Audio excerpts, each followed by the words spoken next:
Hoje o nosso assunto é campo magnético.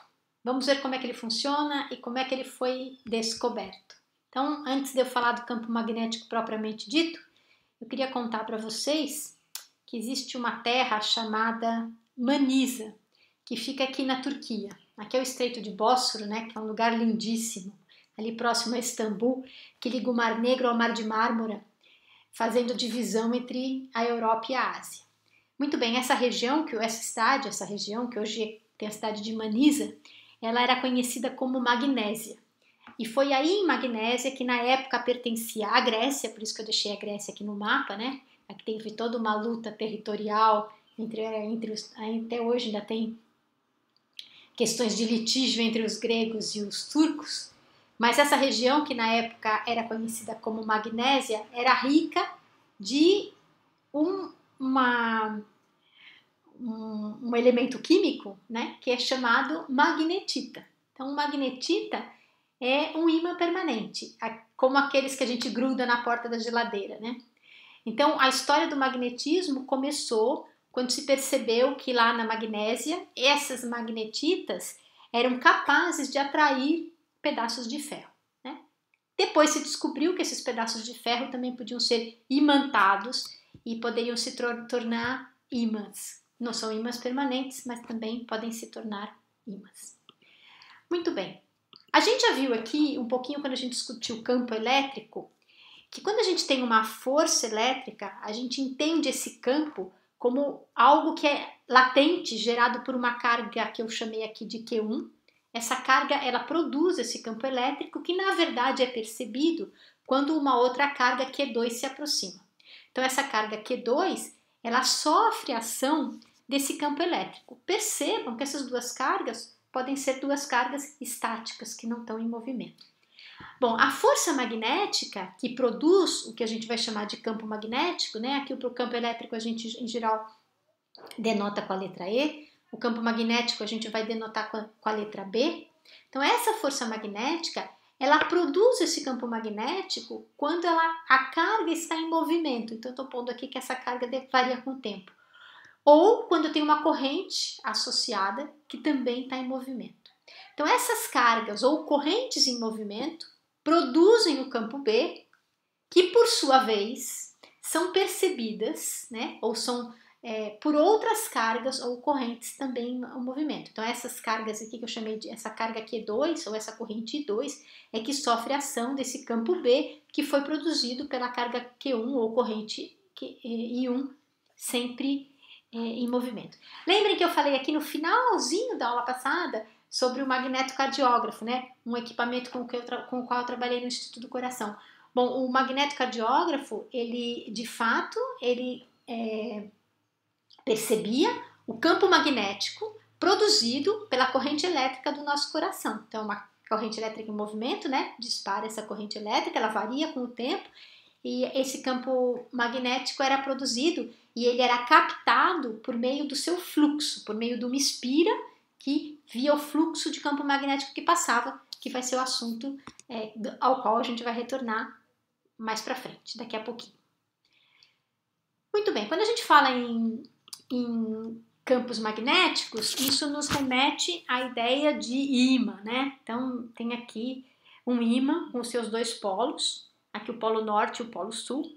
E já que eu estou falando de polos, vamos falar um pouquinho de novo do campo elétrico, né? Quando a gente pensa em termos de campo elétrico, a gente pode pensar em termos de cargas positivas e negativas, né? A gente discutiu isso aqui. Agora, percebam que essas cargas positivas e negativas, elas podem existir por si só, certo? Eu posso ter só uma carga positiva ou eu posso ter só uma carga negativa. Quando a gente trabalha com a lei de Gauss, que a gente viu que a integral fechada de EDS, né, o produto escalar entre EDS e Q sobre ε0, esse Q pode, em princípio, ser uma carga única, ser um monopolo elétrico. Eu consigo ter uma carga elétrica isolada. Mas quando eu penso em campos magnéticos, ao menos experimentalmente, eu nunca consigo ter um ímã só positivo, só com o polo positivo ou só com o polo negativo, né? A convenção é que o polo positivo é o polo norte, então as cargas saem as linhas de campo saem daqui e aqui é o polo sul. essas linhas são conhecidas tanto como linhas de campo, como linhas de indução magnética, é um outro nome comum que é utilizado para elas. Deixa eu ver se tem alguma coisa aqui que eu queria falar. Sim. Quando eu crio um ímã desses, que é um sujeito que foi imantado, né? Ele não é um ímã permanente, o que está se fazendo é que no interior desse ímã coloca-se um campo magnético externo e as cargas lá dentro desse ímã, elas passam a ter um movimento coerente, um movimento mais ou menos coordenado, que não é o que acontece num pedaço de ferro qualquer, né? Quando esse movimento é randômico. A gente já discutiu um pouquinho isso aqui quando a gente falou de campo elétrico, tá bem? Então, o campo magnético externo, ou quando eu imanto, né? Um outro jeito de dizer, quando eu imanto um pedacinho de ferro, lá dentro eu faço com que os meus átomos respondam a esse campo magnético externo de uma forma a se posicionarem, tentarem se posicionar na direção que eu estou definindo ali. Então, esses polos magnéticos, né, polo norte e polo sul, vêm sempre aos pares, né? Então, esse monopolo magnético, ele nunca foi encontrado experimentalmente, né? Apesar de ter vários teóricos que trabalham com teoria de campos, que trabalham com possibilidades e cálculos que envolvem monopolos magnéticos, mas não existe nenhuma evidência experimental de que eles de fato existem. A gente pode pensar na Terra como sendo um grande ímã. Deixa eu aumentar essa figurinha aqui, né? Então aqui tem o modo como a gente pode pensar na Terra. Então aqui como se tivesse uma grande barra imantada. A gente vai ver que um outro jeito de pensar nessa grande barra imantada é por meio de um dipolo elétrico, né? Um dipolo elétrico, as cargas vão de um polo para o outro. Isso aqui é um jeito da gente pensar na Terra. Também a gente vai voltar a esse assunto. Então, na Terra, a gente tem o campo, a gente tem o polo norte e tem o polo sul, e por definição, né, pelo modo como essas linhas de campo se comportam, o polo sul magnético é o polo que está próximo ao polo norte geográfico, e o polo norte magnético está próximo ao polo sul geográfico. Eles não coincidem, né? E existem indícios de que esses polos magnéticos estão se deslocando com o passar do tempo, porque eles são fruto de correntes internas que acontecem aqui no interior da Terra. Se essas correntes internas se modificam por uma razão ou por outra, né? A acomodação de placas tectônicas, vulcões que vêm lá de dentro. Então, se os átomos aqui dessas placas são alterados, as correntes que geram esse campo magnético externo que a gente percebe do lado de fora, essas correntes se alteram e, portanto, esse campo magnético pode ser modificado. Um jeito da gente perceber isso, vou botar essa figurinha aqui, é por meio de uma bússola, né? Então, a bússola também é obtida quando a gente imanta, né? Por imantizar por um pedacinho de ferro que vira essa agulha imantada, e a gente sempre diz que essa agulha tende a se alinhar com o polo norte geográfico, que é o polo sul magnético. Então, se na verdade se a gente pegar essa bússola e colocar aqui perto dessa linha de campo que eu estou mostrando, ela vai tender a se alinhar, né, na direção do polo sul magnético. Quando a gente tem linhas de campo mais próximas, né, eu vou depois mostrar um outro desenho disso, quanto mais próximas as linhas de campo estiverem, significa que mais intenso é o campo magnético. Quanto mais afastada, menos intenso. Exatamente como a nossa discussão lá de linhas de campo do campo elétrico. A outra coisa que é análoga é que o campo magnético ele é tangente à linha de campo. Então, nesse ponto aqui, o campo magnético é tangente aqui. Nesse ponto aqui, o campo magnético é tangente aqui. Aqui, ele é tangente aqui. Também exatamente a definição que a gente usou para linhas de campo elétrica e a sua tangente sendo o campo elétrico. Aqui um outro desenho simpático, né? Que a gente pode fazer com um ímã, se a gente tiver um ímã caseiro aí, e limalha de ferro, né? Então isso aqui é limalha de ferro. Se a gente colocar limalha de ferro em cima de um papel e colocar o ímã por baixo, a gente consegue até brincar com esse ímã e essa limalha de ferro vai se mexendo. A gente consegue ver exatamente essas linhas de campo. Tem vários videozinhos no YouTube que vocês podem olhar para ver isso.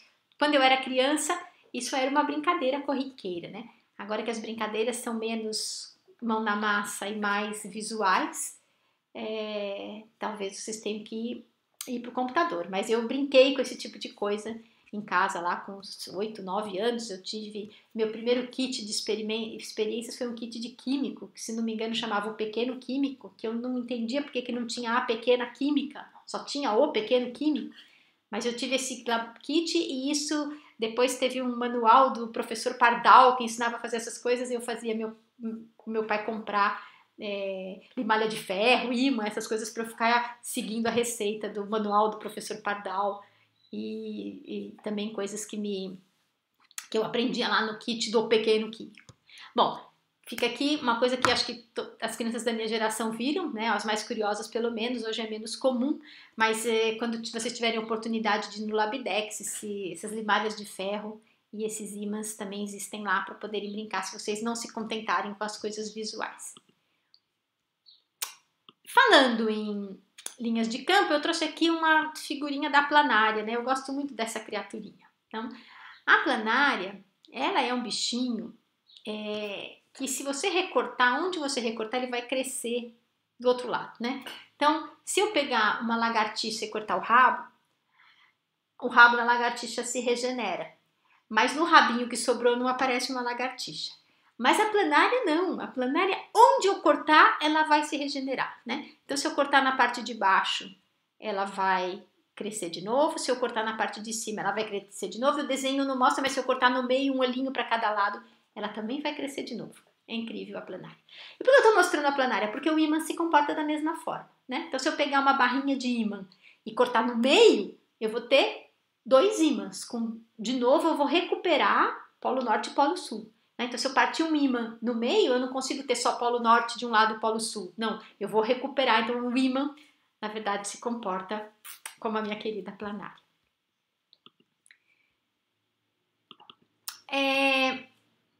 Isso é uma experiência muito interessante.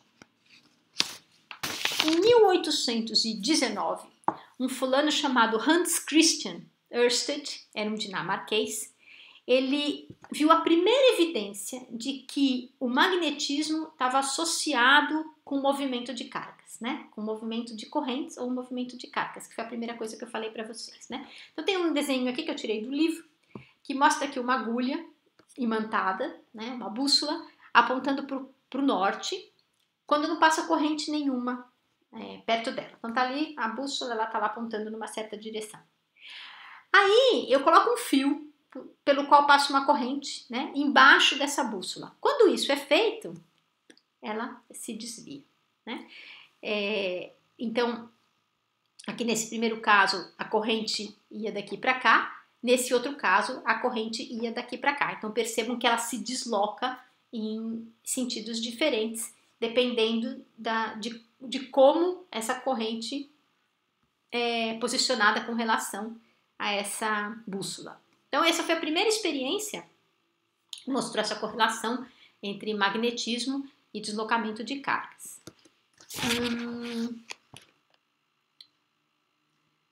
Ok.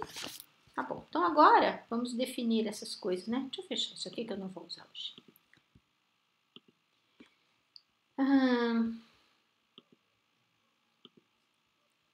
Vou aqui escrever mais um pouquinho. Então, vou definir aqui para vocês a força que é sentida por uma carga que é colocada num campo magnético. Então, essa é a expressão que a gente vai usar. Percebam que lá, quando a gente, no campo elétrico, vou escrever aqui assim, campo elétrico, a gente dizia que a força era Q0, onde essa Q0 é a minha carga de prova, vezes o campo elétrico, né? Então, a força era um resultado direto do fato de eu colocar uma carga no campo elétrico. Aqui é um pouquinho mais sofisticado, certo? Porque essa minha força, essa força aqui, ela depende da velocidade da minha carga. Então, velocidades diferentes, cargas diferentes. Tá. Então, agora que eu vou interromper um pouquinho para a gente conversar sobre duas coisas importantíssimas que tem que ser claras na cabeça de vocês. Devem ser, mas nunca é bom relembrar. Uma é produto vetorial e a outra, regra da mão direita. São duas coisas correlacionadas, né? Que vocês têm que saber usar. Então, em princípio, produto vetorial e regra da mão direita já foram utilizados lá no curso de Física 1, Física 2, né? Quando se estudou torque, momento angular, conservação de momento angular. Então essas coisas todas a gente vai voltar, eu vou falar um pouquinho sobre isso, mas são conceitos que tem que estar solidificados na cabeça de vocês, né? Então, na dúvida, voltem a fazer exercícios de produto vetorial. Quando vocês têm um desenho e vocês têm dúvidas, façam o produto vetorial, né? O que é fazer o produto vetorial? Usar aquela regrinha básica, assim, ó. I, J, K. Aqui, nesse caso aqui, a força. Eita, vou escrever assim, né? Então, a força, se ela é Q0, vou botar esse Q0, que é uma carga constante. Isso aqui vai ser Vx, Vy, Vz, Bx, By, Bz. Isso aqui, vocês sabem fazer essa conta, certo? Normalmente é muito mais simples do que isso, porque a gente tem só uma direção em V, a gente tem só uma direção em B, então esse Bx, By, Bz, em geral vai ser só um Bz aqui, ou só um Bx, ou só um By, então esse produto vetorial vai ser mais simples. Então, na dúvida, montem o produto vetorial e façam a conta, tá bem? Tá bom, então, sabendo disso, isso aqui significa também que essa minha força F vai ser... Não, peraí, vou apagar aqui e vou escrever isso em módulo.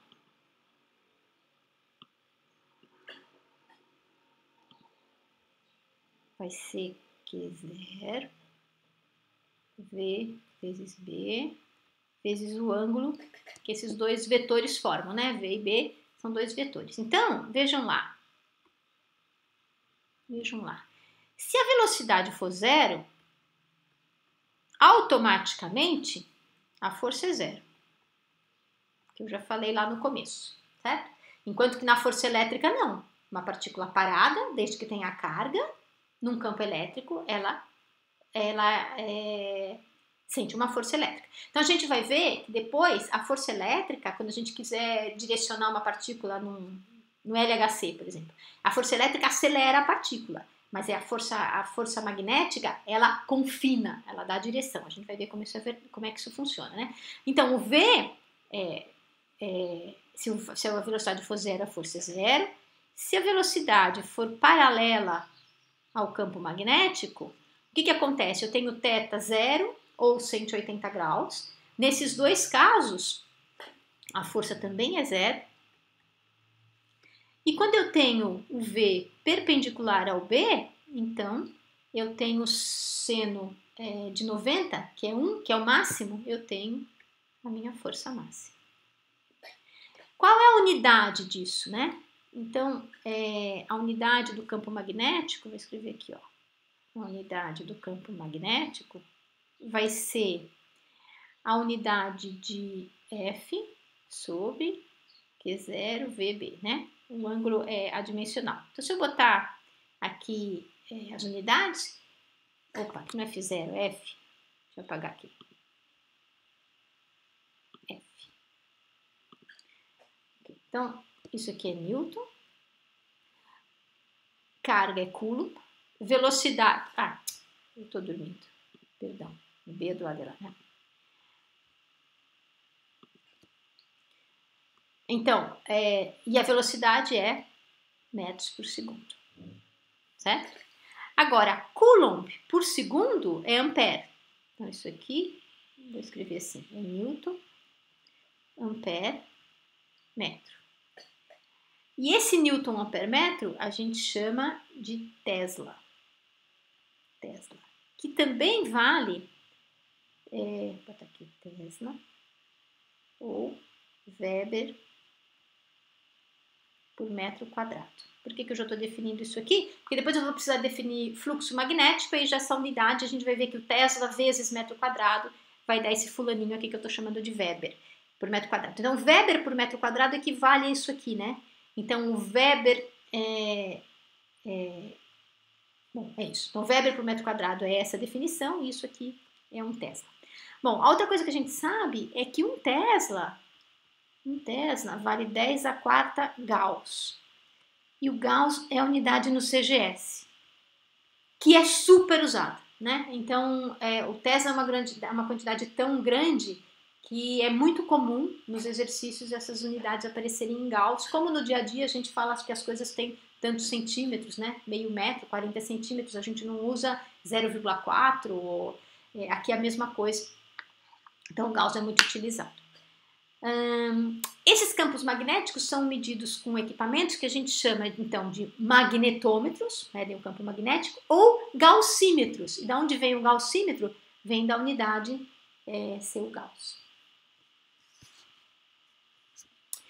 A outra coisa que a gente pode ver, olhando para essas expressões, é que o trabalho realizado pelo campo magnético é sempre nulo.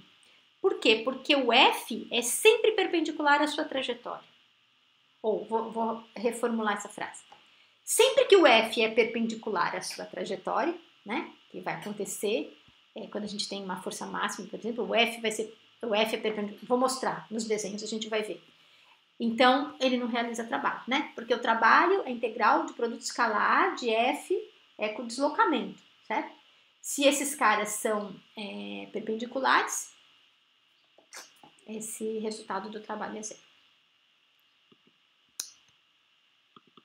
Bom, então agora que eu mostrei a fórmula, vou deixar essa formulinha aqui do lado. Vamos ver aqui assim. Vamos abrir esse desenho aqui para a gente enxergar. Então vejam aqui, se eu tiver uma carga se movimentando em paralelo ao campo magnético, então eu tenho um plano, o campo magnético está para cá e a carga se movimenta paralela ou antiparalela, né, que foi o que eu botei ali na continha, a força magnética é zero. Quando essa carga é perpendicular ao plano que contém V e B, ela vai ser simplesmente QVB, seno desse ângulo formado entre eles. E quando o movimento da carga for perpendicular ao campo magnético, então eu tenho aqui o V, ela se desloca para cá e o B se desloca para cá, eu tenho então a força máxima. É importante notar que quando eu estou trabalhando com produto vetorial, se esse Q0 for negativo, isso significa que eu estou fazendo B vezes V para o Q0 positivo, né? Eu tenho que inverter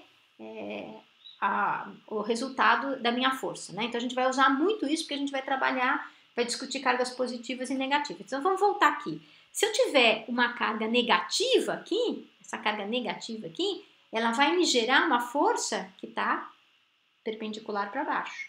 Aqui é a mesma coisa, se essa minha carga for negativa e ela tiver o V para cá, essa força vai ser para baixo, né? Porque esse Q0 sai multiplicando o produto vetorial.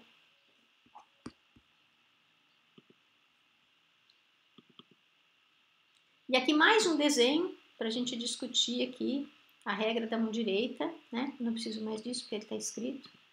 Então, de novo, outro conceito que deve ser claro, porque vocês já viram lá, torque, que a gente, aliás, vai tornar a falar de torque hoje, mas, então, just in case. Então, como que é a regra da mão direita, né? Se eu tenho aqui a velocidade V e o meu campo magnético B, a minha palma da mão pega no V e vai em direção ao B. Peraí, deixa eu fazer assim para vocês enxergarem. A palma da minha mão pega no V e vai em direção ao B, o meu campo magnético está aqui. Se, por outro lado, a minha carga tiver, como no desenho de baixo, tiver virada para lá e o campo magnético é sempre pelo menor caminho, né? Eu poderia fazer aqui, mas é o maior caminho. Então, vai para cá, a minha força está virada para baixo. Esses dois resultados eu obtenho, né, quando eu tenho o Q positivo. De novo, se o Q for negativo, nesse caso eu faço V vetor B, só que multiplico por menos 1, dá para baixo. Nesse caso também, eu faço V vetor B, só que multiplico por menos 1, dá para cima. Portanto, uma carga negativa com sentido contrário, isso é, se essa carga aqui fosse negativa, o resultado dela seria a mesma força que essa carga positiva. Então, a gente vai ver o que é o efeito Hall daqui a pouco, que é tentar entender quando que eu tenho um caso, quando que eu tenho outro, certo?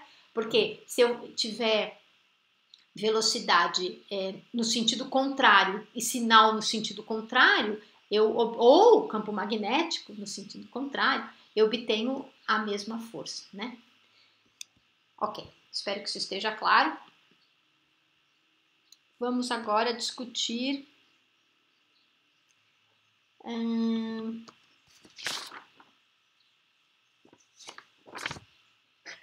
tubo de raios catódicos. Provavelmente vocês não são da geração do tubo de raios catódicos, né? Mas eu sou. Então, aqueles televisores... Não, talvez alguns de vocês conheçam. Aqueles televisores antigos que tinha aquela tralha toda, né? Que não era essa coisa bonitinha, de tela plana, que tinha uma carcaça atrás. Na verdade, o que tinha nessa carcaça era um tubo de raios catódicos, que nada mais é do que um acelerador de elétrons. Então, vamos ver aqui, ó, esse tubo de raios catódicos é aqui, né? Então, tá aqui ó, o local a partir do qual ele acelera os elétrons. Nesse momento, a gente não vai discutir como é que isso é feito. Se esses elétrons vierem com uma velocidade paralela ao campo magnético, não há nenhuma deflexão nesse feixe, né? Ele continua ali. Por outro lado, se eu tiver os meus elétrons sendo injetados por aqui e um campo magnético perpendicular, eles vão sofrer o efeito desse campo, essa força vai ser V vetor B, né? E esses caras vão ser defletidos. E essa deflexão vai depender tanto da intensidade do campo magnético quanto da velocidade com a qual os elétrons entram no tubo de raios catódicos. Notem que, em geral, eu estou falando de cargas negativas, né? Então, essa força está no sentido contrário ao que eu obtenho pela regra da mão direita, né? V vetor B, ele vai me dar uma força no sentido contrário, porque eu estou multiplicando por um que é zero, que tem um valor negativo. Então, estou falando 1000 vezes a mesma coisa, porque isso é uma coisa importante, tem que ficar clara na cabeça de vocês. Agora vamos definir fluxo magnético. Para definir fluxo magnético, antes de eu definir fluxo magnético, vou mostrar aqui o campo magnético gerados em diferentes ímãs, né? Então vamos supor que aqui eu tenho os polos desse ímãzinho aqui, né? Então isso aqui entra para cá e sai para lá. Se eu olhar qual é o campo magnético, tirando esses efeitos da bordinha aqui, eles são essas linhas de campo ou linhas de indução magnética, são todas paralelas entre si. Se eu olhar para isso aqui na verdade é um fio onde passa uma corrente, e a gente já viu que corrente em movimento gera campo magnético, né? Não é só no nosso coração, aí na corrente que chega na tomada também. Então, se eu tenho um I por aqui, essa regra da mão direita, né? O campo tá para cá, a carga tá para cá, né? Então, ele me dá a direção do campo magnético aqui, que nesse caso tá desenhado aqui ao redor desse fio, né? Então, a carga passa, se eu tenho uma assim, essa aqui me diz, a regra da mão direita é assim, se a carga estiver aqui, eu tenho lá essa vista do campo magnético. Se eu tiver esfera circular ou uma bobina cilíndrica, né? Eu, de novo, tenho essas linhas de campo aqui, é como se eu tivesse um polo aqui e um outro polo aqui, que é o que eu já falei para vocês.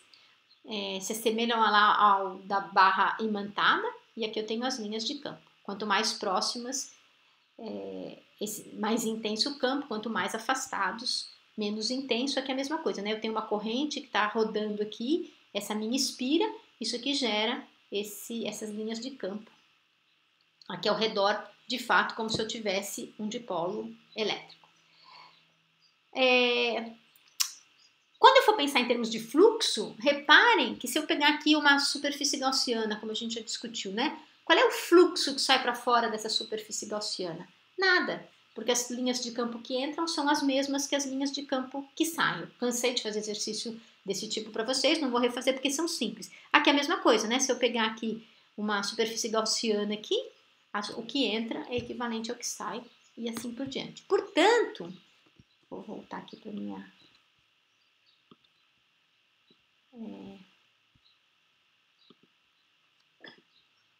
Portanto, eu vou definir o fluxo magnético, vou chamar assim, φ de B, vai ser a integral de BDS,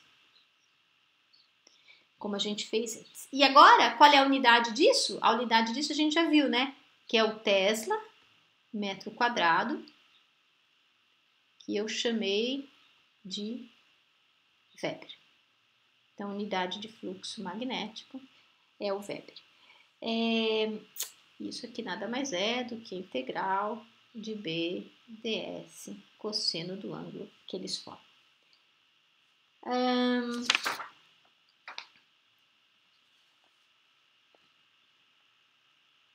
Ok. E agora, se eu tiver uma superfície fechada, qual é o fluxo magnético sobre uma superfície fechada? Como a situação que eu defini agora ali atrás, BDS.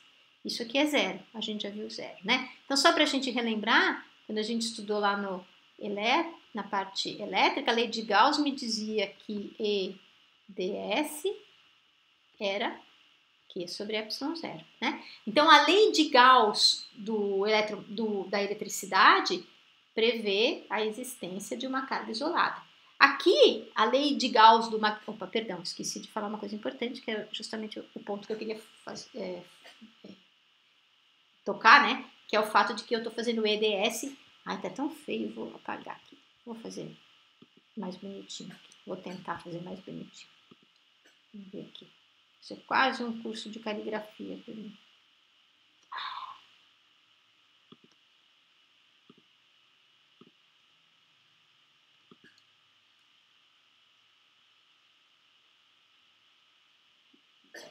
Pronto, melhorou muito. Tá, então uma integral de fluxo sobre um caminho fechado, aqui me dá a lei de Gauss, porque eu tenho esse Q. Aqui me dá zero, certo? Porque esse fluxo é sempre zero e eu não tenho o tal do monopolo magnético que poderia entrar aqui para me dar algum resultado para esse campo magnético. Então, isso aqui não é um jeito de eu calcular campo magnético.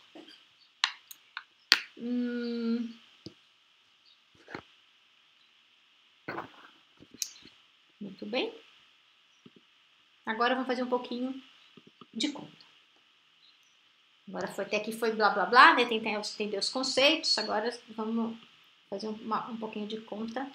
Vou botar aqui um desenho para vocês. Não.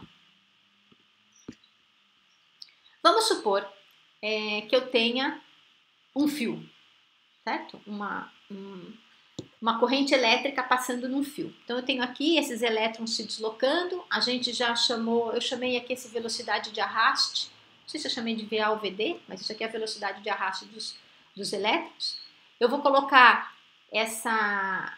esse fio sujeito a um campo magnético, B, que está perpendicular ao fio, e vou calcular qual é a força, F', que é exercida sobre um elétron. Né? Então, esse F, estou chamando de linha para a gente lembrar que eu estou me preocupando com um fulaninho que está correndo ali dentro desse fio, né? Faz parte dessa corrente elétrica. Bom, então isso é Q0V vetor B, que nada mais é do que Q0VB seno θ. Lembrando que esse V é a velocidade de arraste dos elétrons, então esse V eu estou chamando de VD. Como eles estão perpendiculares, o seno de θ é 1, e o Q0 é a carga dos elétrons, certo? Que é negativa. Mas eu vou chamar de E. Então, esse F' vai ser simplesmente EVDB.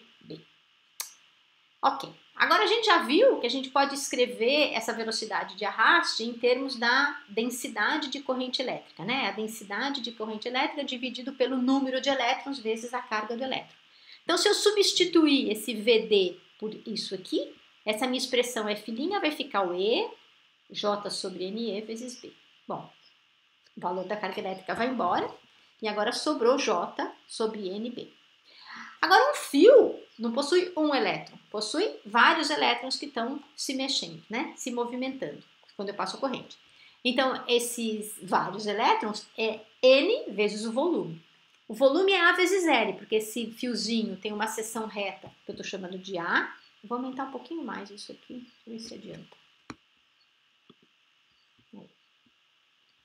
Isso aqui é uma seção que eu vou chamando de A. E agora, o L vai ser se eu tiver um fio de comprimento limitado, vai ser o comprimento, senão vai ser esse meu ligado a esse meu vetorzinho que vai identificar o comprimento.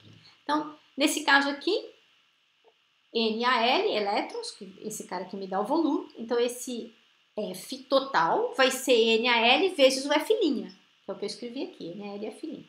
Então, N, aí de novo AL, o F' é J sobre NB, esse N, que é o número de elétrons, se cancela. Portanto, isso aqui sobrou, que o F é ALJB. Agora, J vezes A nada mais é do que a corrente, né? Quando a gente define densidade de corrente, é corrente por área. Então, esse I é J vezes A. Portanto, essa força F, se eu substituir, fica IL vezes B. Bom, no caso geral, isso aqui é um caso em que ele é perpendicular, mas eu posso ter um campo elétrico aqui e um fio aqui, né? Numa direção não perpendicular. Então, rigorosamente, essa força é IL vetor B, certo? Então, onde esse L é o vetor orientado ao longo do fio e que aponta no sentido da corrente. Se eu tiver agora um pedacinho, um segmentozinho só, então esse meu DF vai ser IDL vetor B, que é o que eu escrevi aqui. E se eu tiver um fio que dá voltas, o que eu tenho que fazer, na verdade, é integrar sobre todas as forças que são geradas em diferentes partes desse segmento do meu circuito. Que é o que eu vou fazer agora, né? Então, eu vou fazer um exemplo de como aplicar isso para uma situação aqui. Então, isso aqui eu tenho um fio. Então, eu tenho um fio, aí ele faz uma voltinha assim e continua. E eu passo uma corrente nesse fio. Qual é a força que é gerada devido a essa corrente elétrica, né? Então, tem aqui... Vou botar aqui assim primeiro, depois a gente vai ver essa parte que é mais complicada. F1 e F3 vão ser iguais, né? E como o I é perpendicular ao meu campo elétrico, né? Esse campo elétrico aqui, essa pontinha significa que ele está saindo do papel, né? É a pontinha da flecha. Então, o I está para cá, o campo magnético está para cá, as forças são perpendiculares, a força vai ser perpendicular entre os dois. Então, F1 é igual ao F3, o F1 é igual ao F3, que vai ser simplesmente I vezes o L, o tamanho desse pedaço aqui, que é igual a esse aqui, vezes a intensidade do campo magnético que essa corrente elétrica está sentindo. Bom, mas e no arco de circunferência? Bom, no arco de circunferência eu tenho que pegar um pedacinho aqui, certo? E depois integrar daqui de 0 até π. Então, vamos fazer isso. Então, esse DF... Deixa eu botar isso para cá. Ver se isso aqui sobe.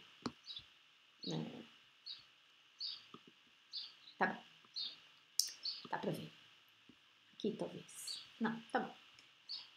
Vou diminuir esse aqui.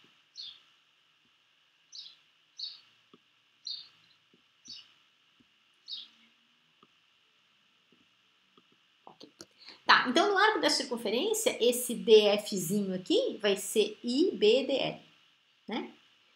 Ou IDLB são perpendiculares em cada ponto. Percebam que em cada ponto, o F aqui, ó, ele aponta para o centro, né? Porque o DL tá tangente aqui, se eu pegasse esse pedaço, o DL ia estar tangente aqui, né? Que em cada pedaço, essa correntinha tá rodando aqui, né? Então, o DL é tangente ao pedacinho do fio por onde ela passa. Muito bem, numa superfície, numa circunferência, né, se eu quisesse saber qual é o DL todo, seria 2πr, meia πr, mas aqui eu tenho que integrar nela toda, certo? Então é θr, onde o θ que corresponde aqui, né, ou o dθ que corresponde a esse pedacinho dl que está aqui. Então isso vai ser IB, o dl vai ser r dθ. E agora eu vou integrar em θ. Então se eu botar lá dentro, né, o F2, que é a força devido a esse pedacinho aqui, vai ser integral de 0 até π, df, seno θ. E o dF nada mais é do que IBR dθ, que eu substituo aqui. O I é constante, o B é constante, o R é constante, sai todo mundo para fora da integral. Eu entrego de 0 a π seno de θ, dθ que é menos cosseno θ. Menos cosseno de π é menos 1. E mais cosseno de 0 é mais 1. Isso aqui dá 2. Portanto, essa força dá 2 IBR. Se eu somar com o F1 e o F3, isso aqui vai dar 2 IBR mais 2 ILB. Né? Porque cada um deles contribui com um ILB. Essa é a força total. Bom, eu já falei aqui para vocês sobre motor um pouquinho, né? Deixa eu só ver se não tem nada mais que eu queira falar.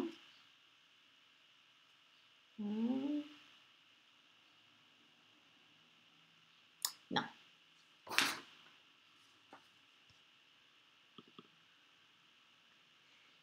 Ok. Errei. Eu já falei aqui um pouquinho sobre motor quando eu falei do ovo de Tesla, né? Lá no ovo de Tesla, por meio de uma corrente alternada,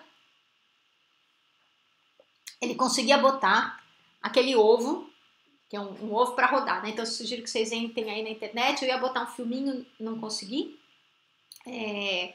Mas existem montes de vídeos que fazem isso na internet. Então você pegar ele botou um ovo e fez esse ovo rodar, né? Então ele fez isso submetendo esse ovo à corrente alternada.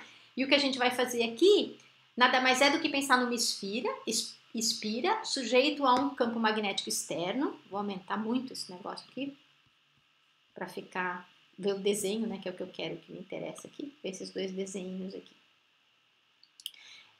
Então, quando a gente põe a existência de ter um torque sobre uma espira é também o princípio do motor elétrico. E a maioria dos aparelhos que a gente já mencionou aí dependem desse sistema para funcionar. Então, o que a gente vai fazer é uma coisa, por enquanto, aqui bem teórica, que é calcular esse torque, pensando numa espira. Depois a gente pode pensar no número grande de espiras. Então, o que eu tenho desenhado aí, né? Eu tenho uma espira retangular, como se eu tivesse... Vou mostrar aqui.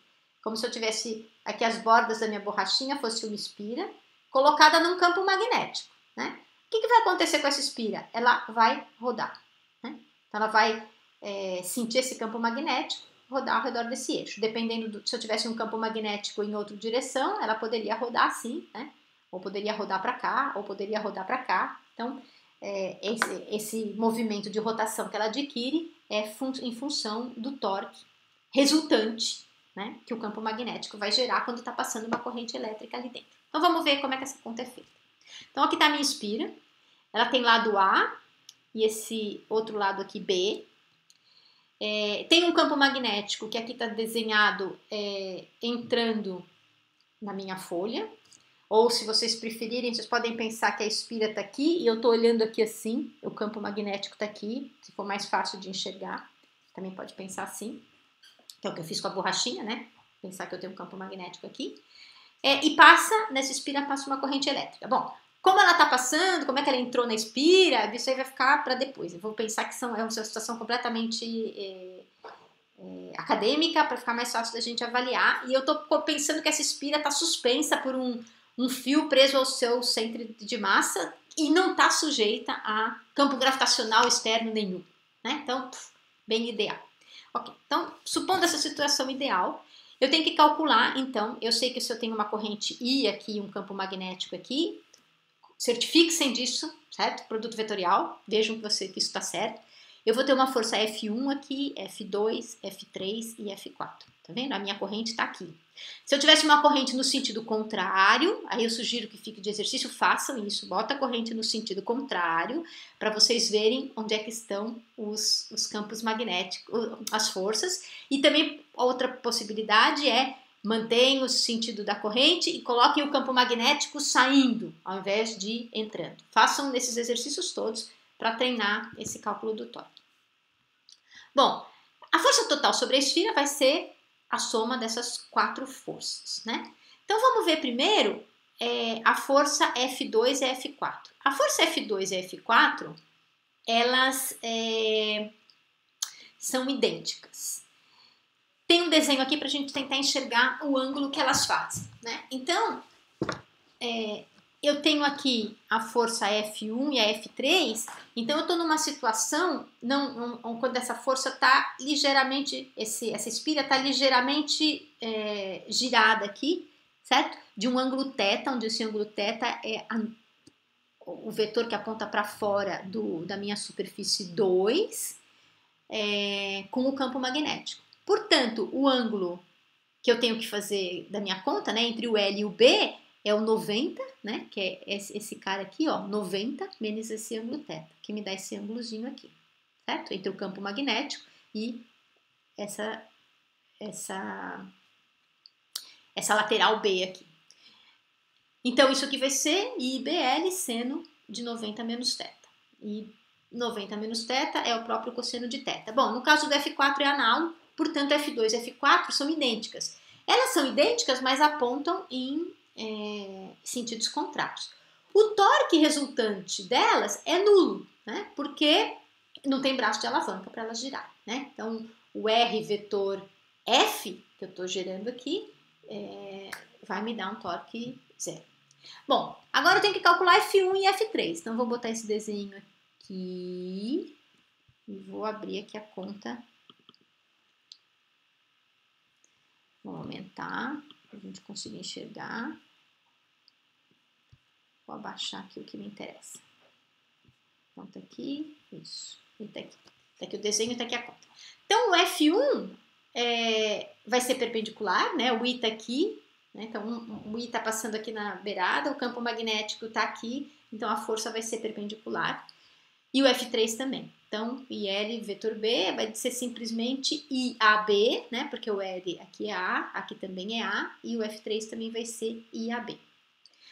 Agora, o torque vai ser a soma dos torques dos dois, né? Que tá desenhado aqui, eu não sei se isso é muito claro, isso aqui vai para cá, né? Mas por quê? Porque se eu voltar nesse outro desenho aqui, talvez aqui dê para ver, né? Um empurra para um lado e a outra força também empurra, reforça esse torque, né? Então, enquanto que a R vetor F vai me dar um torque para cá, a outra R vetor F vai me dar um torque para cima e esse movimento circular vai ser gerado. Certifique-se disso também. Se tiverem dúvidas, montem o produto vetorial, que quando a gente se encontrar, a gente conversa a respeito disso. Portanto, o torque devido a um fio da espira vai ser a soma, né, do 2IAB vezes B sobre 2, que é o R, né, o R vetor F. Então, R aqui é B sobre 2, ângulo entre os dois, o ângulo que eles formam entre si. Que numa situação ali é perpendicular, mas quando ela começar a girar, né, vai deixar de ser 90 graus, tem que entrar ali na nossa conta. Agora, se essa bobina possuir N fios, o torque total vai ser N vezes o torque que uma recebe, né? Se eu tiver uma espira, né, retangular, né, como aquele que envolve um transformador, não sei se alguém já abriu o transformador para olhar, né, em geral uma coisa retangular, com vários fiozinhos enliados ali. Bom,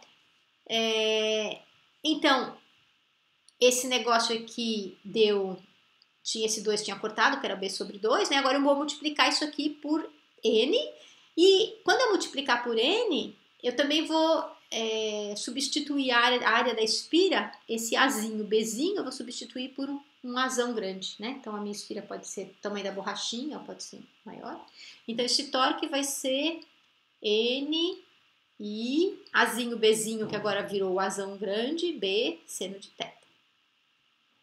Que tá lá. Ok, agora eu vou fazer uma analogia com o campo elétrico.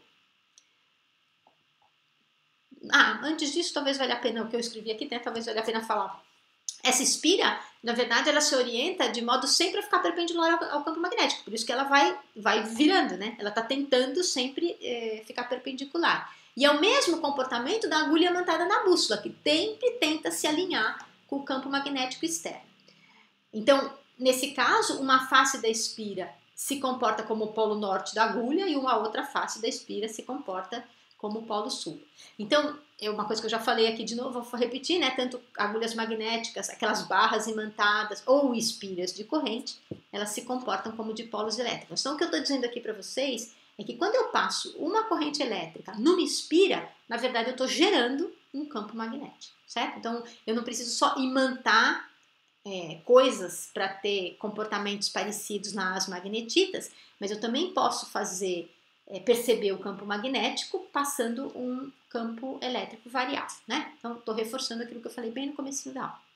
Agora vamos fazer uma analogia com o que a gente viu de campo elétrico, né? No campo elétrico a gente tinha visto quando a gente tinha um dipolo elétrico que o torque resultante era o momento de dipolo elétrico, o produto vetorial com o campo elétrico. Pois bem, se eu escrever que isso aqui é P seno θ e comparar com o que eu obtive aqui, NAB seno θ, comparar, não é a mesma coisa, certo?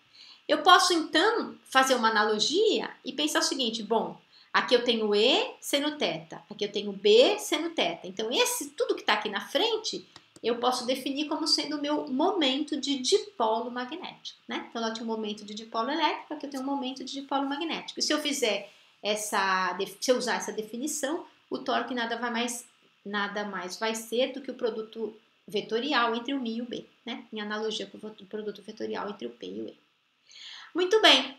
Mas aí eu posso tentar calcular a energia potencial também, né? Se o Mi é paralelo... Não, isso aqui não importa. Bom, posso só falar isso. Se o Mi for paralelo ao eixo da espira, essa regra da mão, né, me dá qual é a direção, o sentido de Mi, né? Se o Mi for paralelo ao eixo da espira, eu sei onde é que está o campo magnético.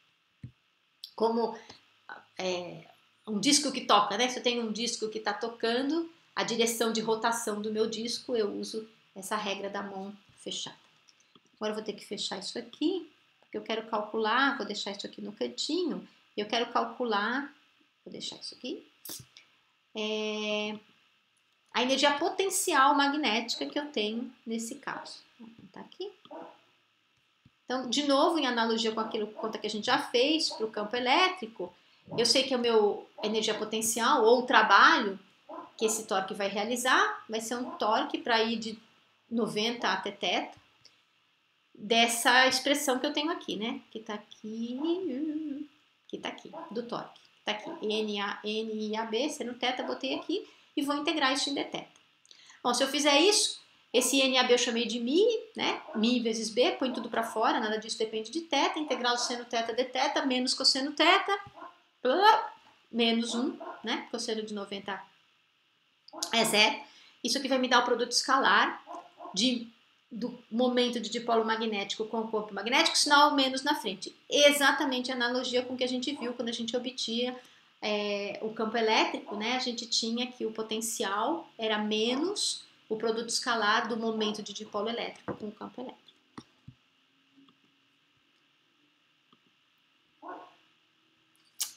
Muito bem, já falei um monte, mas vou continuar falando, então se isso aqui estiver muito cansativo, eu já disse isso mais de uma vez, interrompam a aula, refaçam isso tudo e voltem numa outra oportunidade, né? Para não se perderem aí na falação e ficarem só numa situação contemplativa que não ajuda. O que eu vou falar agora para vocês é sobre efeito Hall. Eu já falei aqui, quando eu botei um desenho lá atrás, que é muito difícil saber, ou vou reformular a minha frase. Quando eu tenho uma força que é resultado de um campo magnético aplicado numa carga, é muito difícil eu saber, ou simplesmente se eu só souber a força e o campo magnético, eu não sei qual é a direção da velocidade e o sinal da carga, certo? Então, esse que está desenhado aqui é mais ou menos isso, né? Então, vamos ver aqui. Se eu tiver uma placa, né, e o Hall fez isso em 1879 e ele tinha uma plaquinha de cobre. Então, o que eu tentei desenhar aqui é uma plaquinha de cobre colocada num campo magnético que está, nesse caso, entrando aqui na minha folha e aqui a espessura da minha plaquinha de cobre. Percebam que se eu tiver cargas positivas se deslocando para baixo, eu tenho uma força que aponta nessa direção. Mas se eu tiver cargas negativas se deslocando para cima, eu tenho uma força que também aponta nessa direção, certo? Então, o que é que carrega corrente elétrica, né? Qual é o portador da carga dentro de um condutor? A gente sabe que são os elétrons, porque a gente já viu isso no começo do curso, mas o Hall não sabia e ninguém sabia isso em 1879. Então, seriam os elétrons ou seriam os íons positivos que ficavam ali no cobre? Então, como é que ele pensou para resolver esse exercício, né? A gente sabe que o F é IL vetor B e é Q0V vetor B. Esse fato, né, de que essas cargas vão se deslocar, vão dar origem a uma diferença de potencial que ele chamou de VXY, ou V de Hall entre os pontos X e Y. Bom, se os portadores forem positivos, na verdade isso significa que eu tenho um campo elétrico para cá. Ou esse para cá tá mal, né? Vou botar aqui, não dá para entender minha mão. Vou ter um campo elétrico para cá. Isso significa que o VY é maior do que o VX. Por outro lado, se eles forem negativos, isso significa que o VX é maior do que o VY, certo? Bom, aí mediu a diferença de potencial e foi assim que ele concluiu que são os elétrons que se deslocam, né? Então são os elétrons que se deslocam. Quando eu apontei aqui o mais ou menos, eu apontei errado, né? Mas o Vx é maior do que o Vy, portanto são os elétrons que se deslocam produzindo essa força F aqui. Então, portanto, nos metais, os portadores são as cargas negativas. Bom, ele usou isso... Vou definir aqui, continuar aqui, mostrar mais um desenho. Tá, ele usou isso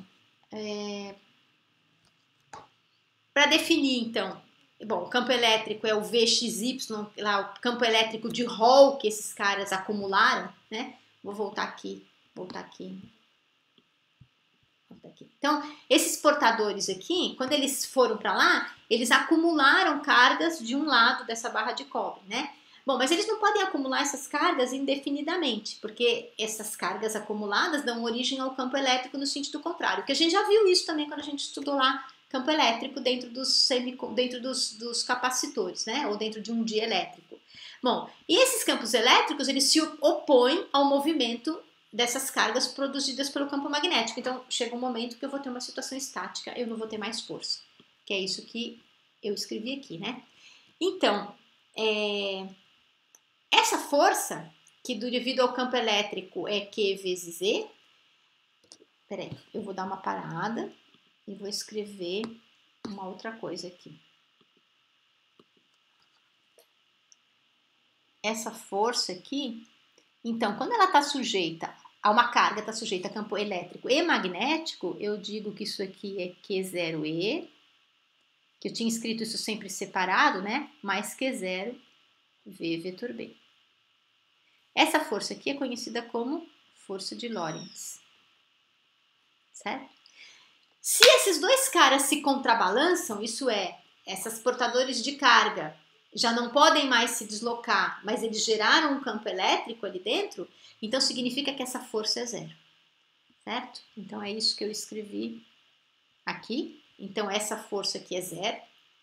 Isso significa, se a carga é a mesma, que esse campo elétrico de Hall é menos V vetor D.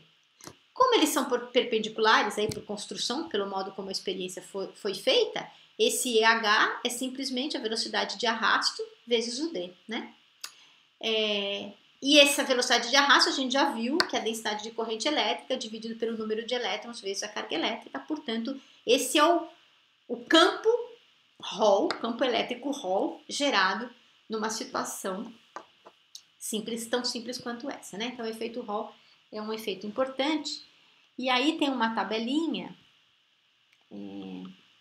que me diz qual o número de elétrons de condução por unidade de volume, aqui está em centímetro cúbico, porque esses negócios são pequenininhos, né? Os fios são pequenos, mas é só converter para metro cúbico na hora de fazer conta, que aparecem em diferentes metais, né? Então tem lá Lina acabou roubando, né? Césio. Então tem aqui vários deles. Então a gente vê que tem, por exemplo, o césio é pequenininho e o ouro é 8,7, a prata é 7,4 e assim por diante. Isso significa que aquele N vezes E, que entra aqui na conta do efeito Hall, eu sei, pode ser obtido também ao contrário, né? Isso é, se ele souber qual é o campo elétrico, sabe qual é o campo magnético externo, sabe qual é a densidade, consegue obter qual é o valor desse N vezes N. Então, são números que podem ser utilizados aí na resolução de exercícios que vocês vão ter que fazer.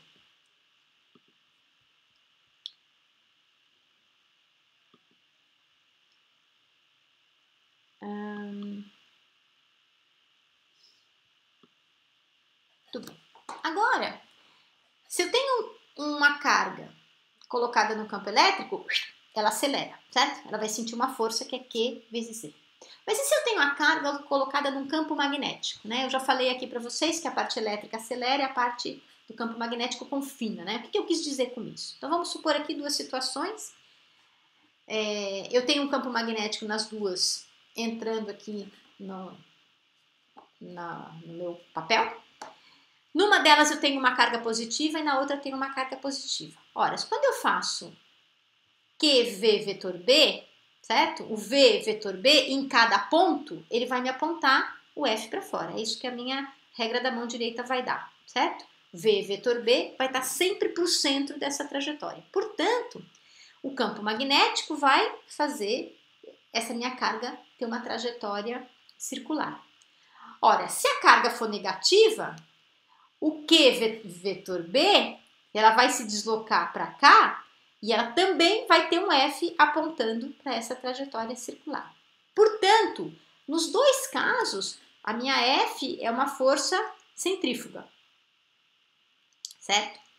Só que num caso, a carga negativa vai se deslocar num sentido e a minha carga positiva vai se deslocar no outro sentido. Certo? Então isso é uma coisa importante, porque isso gera um monte de aplicação que a gente vai ver agora. Então,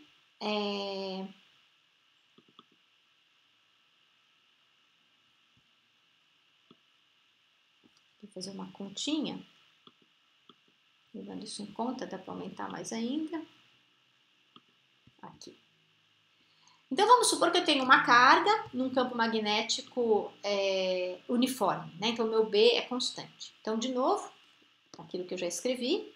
E agora o que eu estou dizendo para vocês é que ela vai ser sempre, essa F vai estar sempre apontada na direção radial para dentro dessa circunferência que a minha carga vai realizar nessa trajetória circular. Então isso é mv ao quadrado sobre r. Bom, se eu igualar essas duas coisas, eu sei que o R vai ser mv ao quadrado sobre QVB, o quadrado cancela com o V, isso vai dar simplesmente mv sobre QV, certo? mv é o momento, né, da partícula. Ok. Se eu quiser saber qual é a velocidade angular dessa partícula, isso aqui vai dar o V sobre o R, né? V é ômega R, né? V é ômega vetor R. Eles são perpendiculares, então V é ômega R e o ômega é V sobre R. Então V sobre R, onde o R é essa coisa aqui, né? MV sobre QB. Então isso aqui vai dar QB sobre R. Portanto, o ômega, ele vai me dar a razão entre a carga e a massa da minha partícula e o campo magnético. Percebam que ele não depende de V, certo? Então a frequência ou a velocidade angular, né? Porque a frequência nada mais é do que ômega vezes 2π, ela não depende de V. Isso significa, isso aqui é conhecido como frequência ciclotron. Isso significa que as partículas rápidas vão se mover em círculos maiores e as partículas lentas vão se mover em círculos menores, mas todas vão dar a volta no mesmo período. Bom, eu falei que isso dava uma série de aplicações, né? O fato da gente trabalhar com campo magnético confinado, e aí agora eu vou mostrar uns desenhos dessas aplicações. O primeiro deles é a câmara de bolhas, que foi muito utilizado como detector de partículas aí nos primórdios da física nuclear, da física atômica e da física de partículas. O outro é uma garrafa magnética, que é um modo da gente confinar partículas numa trajetória helicoidal. A gente já vai ver o que é essa trajetória helicoidal. E depois, como o nome já disse, né, foram aparecer os primeiros aceleradores ciclotrons, que eu vou mostrar, que tem problemas. E por causa dos problemas dos ciclotrons, apareceram os aceleradores síncrotrons. Então, eu vou falar um pouquinho de cada uma dessas coisas. Eu vou começar aqui mostrando a câmara de bolhas. Então, isso aqui é uma câmara de bolhas, né? Então, isso daqui é tudo escrito. O que importa é que nessa câmara ficavam rastros, né? Eram bolhas porque eram geradas por gás ionizado, de métodos diferentes, né? Mas elas geravam o que se enxergava, eram traços deixados para as partículas que tinham atravessado essa câmara. Então tem aqui, ó, um raio gama. Então esse raio gama, ele se divide, vocês vão ver isso lá no curso de estrutura, numa partícula-buraco, partícula-antipartícula, onde a partícula é o elétron e a antipartícula é o pósitron. Portanto, o elétron tem carga negativa, o pósitron tem carga positiva, como a gente já viu, eles giram em sentidos contrários, né? Então é isso que a câmara de bolhas via, né? Então essas partículas, elas vinham e eram submetidas a um campo magnético, né? E aí a gente via o resultado do comportamento delas quando elas sentiam esse campo magnético. Então a partícula, o raio gama se divide no pósitron, que é o positivo, ele girava para cá, e o elétron, que é o negativo, girava para cá. Isso aqui era outro, na verdade, outro par, provavelmente elétron-pósitron, né? Vai com outro elétron que vai dar, veio com uma outra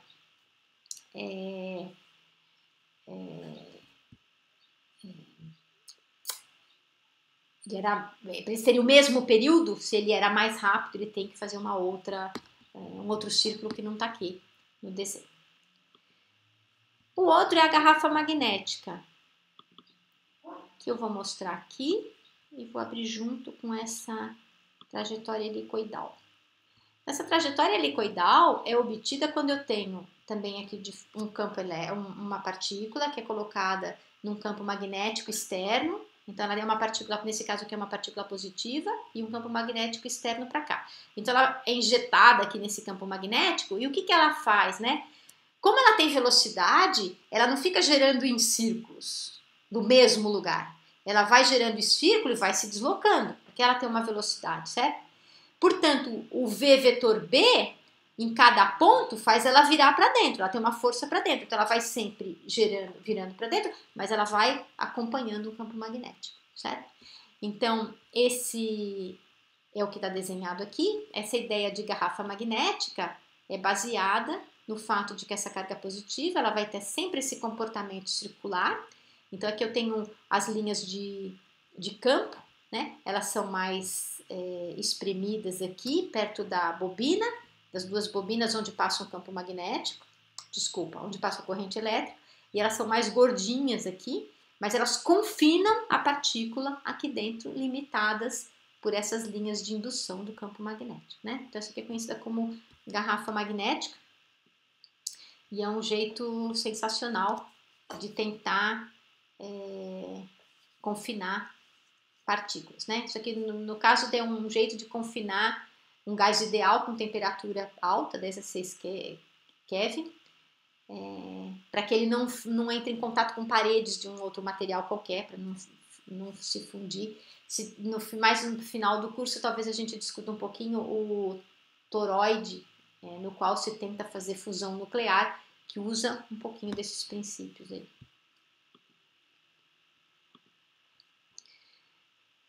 E agora eu vou falar do ciclotron. Já falei do diagrama de luz ciclotron, né? Deixa eu só ver se eu não pulei nada aqui das coisas que eu queria falar.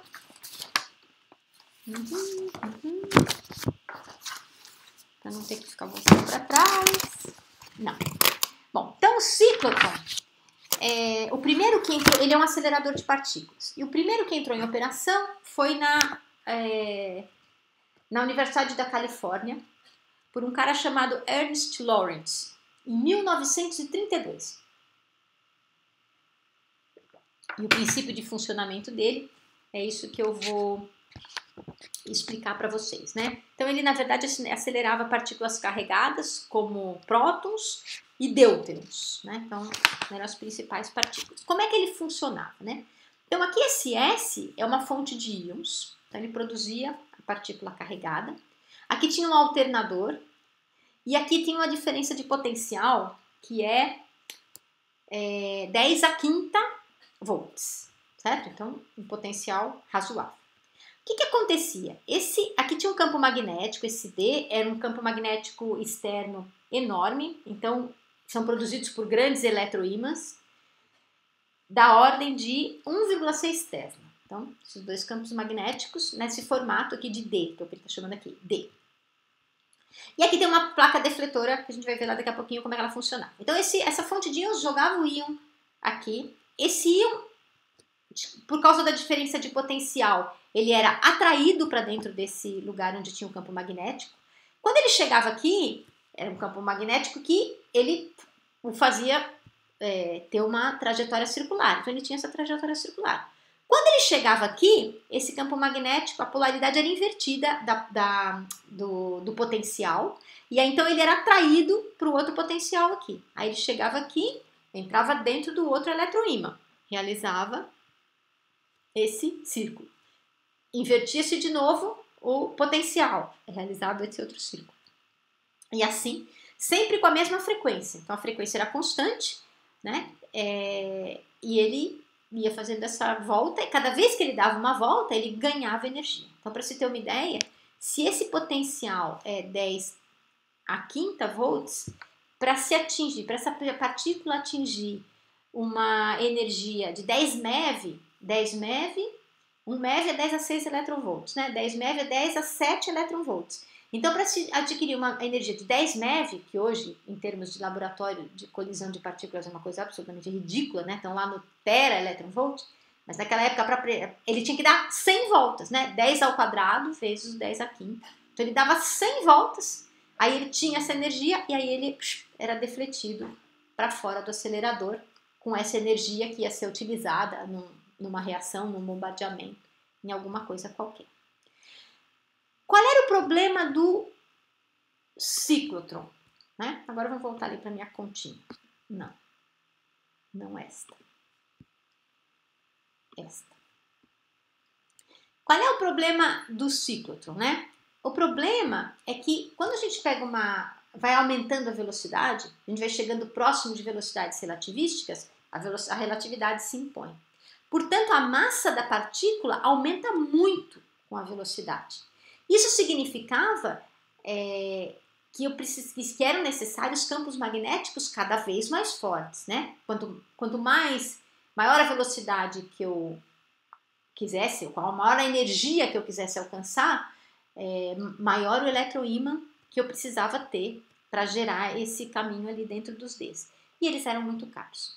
Então, isso se resolveu com um síncroton, né? O síncroton, a ideia de fazer uma aceleração síncroton e não ciclotron é manter o raio constante, variando a frequência e o campo magnético, né? Em geral, numa bobina toroidal. Então, como é que isso é feito, né? Então, se vocês olharem aqui, ó, eu vi que a frequência é B sobre 2π, Q sobre M. Quer dizer que se eu multiplicar a frequência pela massa, eu tenho uma quantidade que é QB sobre 2π. Então, no síncrotron, a ideia é manter essa quantidade toda constante e não mais aumentar simplesmente a massa. Então, quando eu começava a aumentar a velocidade, que a massa aumentava, dava-se um jeito de se diminuir a velocidade. Então, a física que tem por trás ligeiramente modificada, mas isso teve como consequência aceleradores diferenciados, né, que conseguiram, então, acelerar partículas com energias cinéticas mais altas. Então, aqui antes de eu passar para frente, algumas curiosidades, né? Então, tem aqui o ciclotron, ciclotrão, como falam os portugueses lá em Portugal. Então, aqui tem o ímã do primeiro ciclotron, de belga, que é de 47, né? Eu falei que o lado dos Estados Unidos era de 32, e aqui temos os dois Ds, né? Que eram gerados aqui. Aqui tem a luz emitida, né? Em decorrência da ionização do ar por um feixe de íons no ciclotron lá de Berkeley. Tá bem. Então, esse aqui é um link da Wikipedia, depois vocês podem ler para saber um pouquinho da história. E o síncroton, né? O síncroton, a gente tem uma coisa incrível no Brasil, né? A gente tem o acelerador síncroton que produz o feixe mais luminoso possível, então, que é o Sirius. Então, esse Laboratório Nacional de Luz Síncroton foi inaugurado, acho que em 1990, 1989, por aí.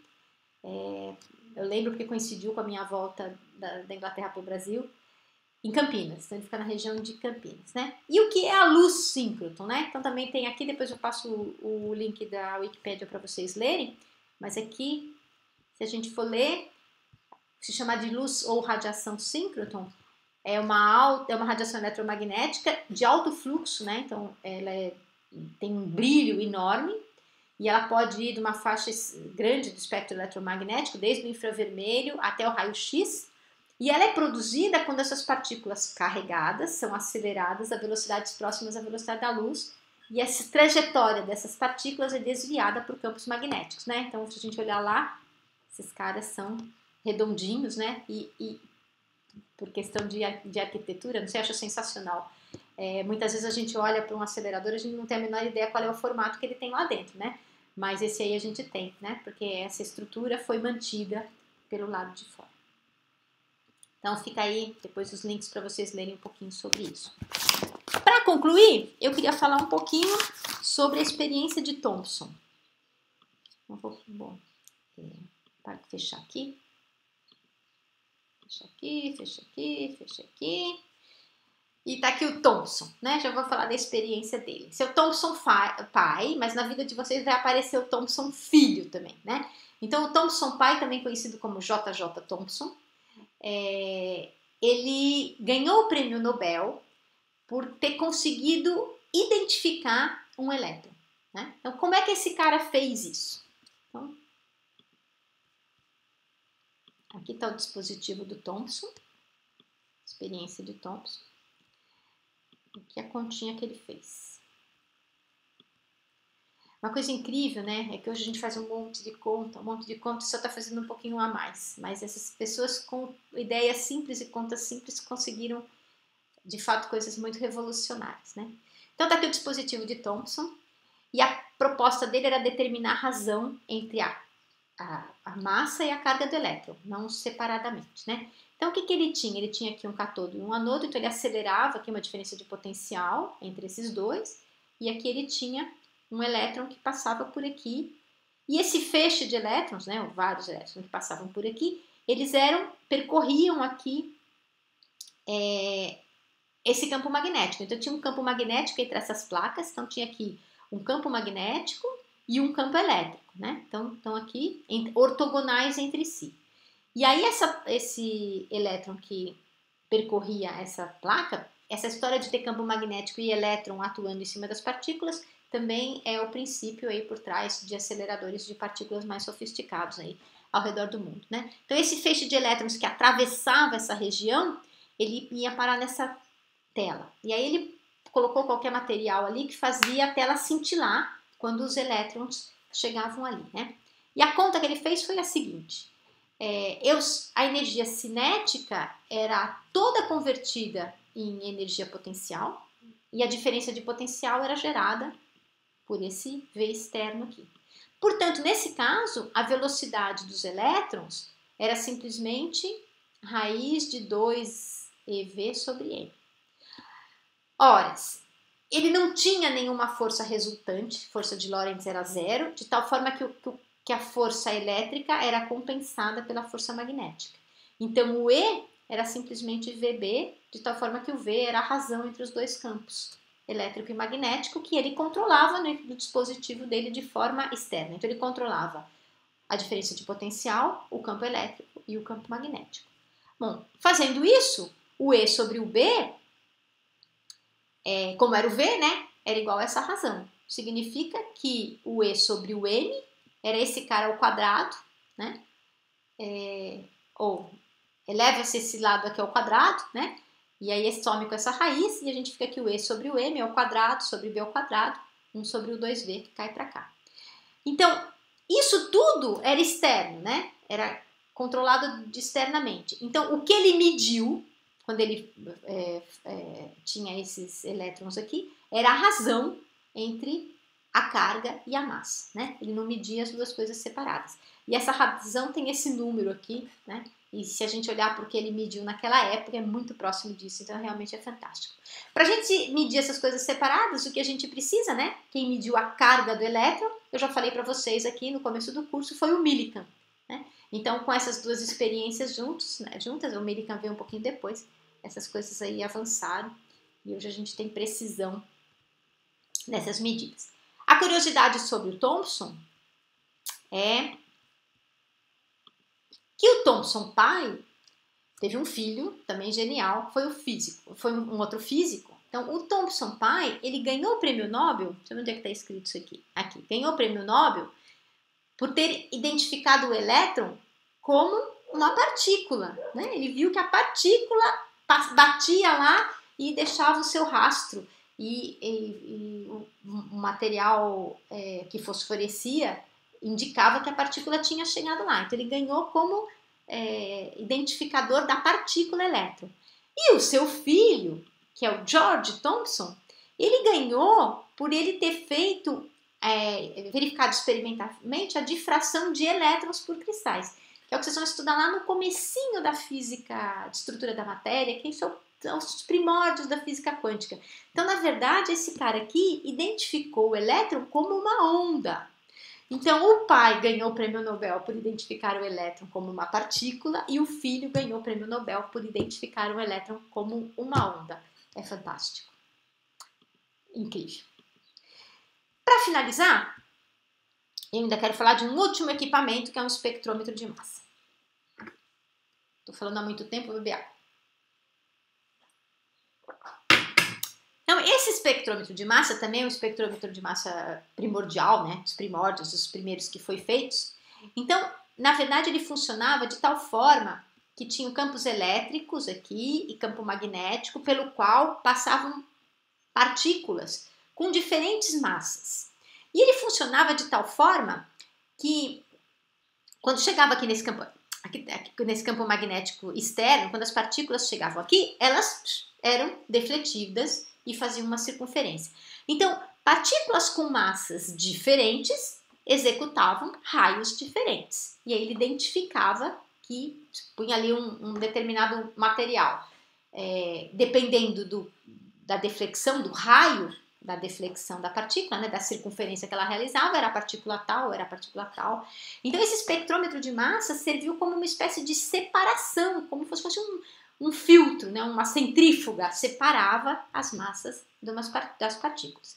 Esse aqui é bem antigo, mas essa coisa foi muito aprimorada, né? E os químicos usam muito espectroscopia de massa, e aqui tem um link também da Wikipédia que eu vou dar para vocês. Então, fala aqui dessa técnica analítica que ajuda a identificar moléculas por meio da sua massa e caracterizar a sua estrutura química, né? Então, tem aqui todo um histórico, como é que foi desenvolvida, como é que o espectrômetro de massa começou e como é que ele funciona hoje, e átomos rápidos, e vocês podem ler isso aqui. É interessante, mas o que vocês veem, que o que está por trás é a força de Lorentz. Então, isso aqui fica de dever para vocês lerem. Depois a gente vai conversar sobre isso. Além da espectroscopia de massa feita por esse tipo de equipamento, tem uma outra que também envolve campo magnético, que é a espectroscopia por ressonância magnética nuclear. Então, a ressonância magnética nuclear, ela atua no spin das partículas. Então, isso é uma coisa que vocês vão ver lá mais pra frente no curso, mas é tão legal que eu vou falar um pouquinho sobre isso. As partículas conhecidas como férmions, então quem são férmions? Os elétrons, os prótons, os nêutrons, elas têm um spin, né, que é como se fosse uma espécie de momento angular intrínseco delas. Portanto, elas também se alinham com o campo magnético externo, também é uma coisa incrível, né? Então, quando essas partículas são submetidas a um campo magnético externo, elas tendem a se alinhar, quando o campo magnético externo, elas relaxam. Então, dá para fazer imageamento disso, vocês já devem ter ouvido do exame de ressonância magnética nuclear, que é feito para saber se o joelho está estourado ou não. Então, estruturas diferentes têm assinaturas diferentes, né, comportamentos diferentes quando o campo magnético depois é desligado, e isso é codificado em imagens. Então também fica aqui um pouquinho para vocês lerem sobre aqui é pouca coisa, espectroscopia, ressonância magnética nuclear, mas isso tudo nos remete à fórmula mágica da Coca-Cola.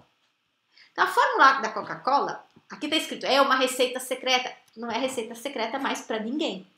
Porque hoje, com esses equipamentos que fazem espectroscopia, não tem mais segredo na química, né? As pessoas vão lá e conseguem identificar exatamente quais são os constituintes da fórmula mágica da Coca-Cola.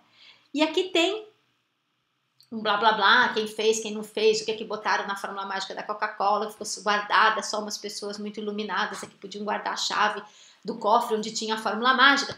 Mas hoje, com esses espectrômetros de massa, né, em 2015, um grupo identificou e mediu 58 compostos aromáticos em colas comuns, confirmando as quantidades significativas de compostos correspondentes aos óleos essenciais de canela, baunilha, noz moscada, laranja e limão na Coca-Cola. Então, basicamente, existem sites, aí o nosso assunto vai encerrar por aqui, né, porque eu já falei um monte, mas enfim, a receita para se fazer a Coca-Cola é conhecida, pelo menos, não sei se bastam os ingredientes, né, porque eu cozinho muito mal, então se você me der os ingredientes e der os mesmos ingredientes para um Masterchef, com certeza o resultado do que o Masterchef vai fazer com esses ingredientes não vai ser o mesmo do que eu vou fazer, mas o que tem lá é bem conhecido. Isso me remete também a falar um pouquinho dos remédios homeopáticos, né? Os remédios homeopáticos sofrem uma diluição em água, outra diluição, e outra diluição, e outra diluição, e se dilui tanto que o que resta ali é água. Então, a não ser que a pessoa acredite, né, que beber água vai fazer alguma coisa diferente de beber essa água que eu estou bebendo aqui, para matar a minha sede, o único efeito da homeopatia é o efeito placebo. Isso significa que se eu for numa farmácia homeopática e pegar todos os vidrinhos escritos com coisas diferentes e passar nesses dois, fizer um estudo detalhado com espectroscópio de massa e por ressonância magnética nuclear, o que eu vou encontrar nesses vidrinhos é tcharam, água, certo? Portanto, fica aí mais uma dica de como esses equipamentos aprimorados podem nos ajudar a entender melhor o que é ciência e o que é pseudociência. E essa aula encerra por aqui. Até mais!